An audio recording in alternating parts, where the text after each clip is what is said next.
भीष्म एक महान योद्धा। एक ऐसा महान योद्धा जिसने अपने पिता को दी हुई कसम जिंदगी भर निभाई।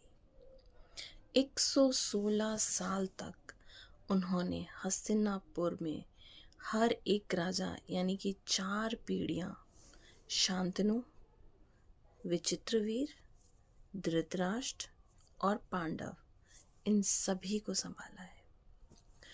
वो एक ऐसा महान योद्धा है महाभारत का जिसके जीवन में सिर्फ और सिर्फ धर्म, ज्ञान और त्याग, इसके अलावा कुछ नहीं था।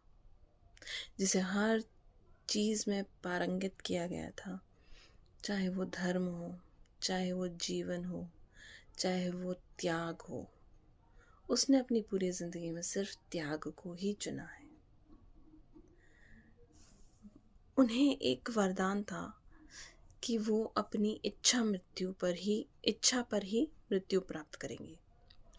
और ऐसा कहा जाता है कि उन्होंने 116 साल यानी कि जब महाभारत शुरू होती है वहाँ से लेकर अंत तक, जब महाभारत का युद्ध हो रहा है वहाँ तक उन्होंने इन सारी चीज़ों में जो भी कुछ महाभारत में घटता है, जितने सारे राजा हैं, उन सभी को संभाला है।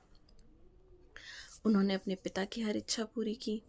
उन्होंने विचित्रवीर के ना होने पर यानी उनके भाई के ना होने पर उन्होंने हस्तिनापुर को संभाला। उसके बाद उन्होंने धृतराष्ट्र को संभाला, उन्होंने पांडु को संभाला। उन्होंने अपने हर कर्तव्य का पालन किया।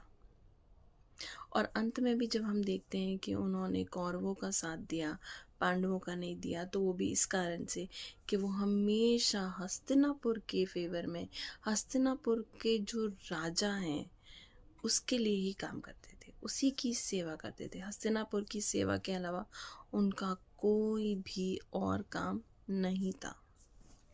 अब आप जानते हैं कि उनकी इच्छा मृत्यु तो हो गई थी। महाभारत के 10वें दिन अर्जुन ने उनको बाणों की शैया पे लिटा दिया था।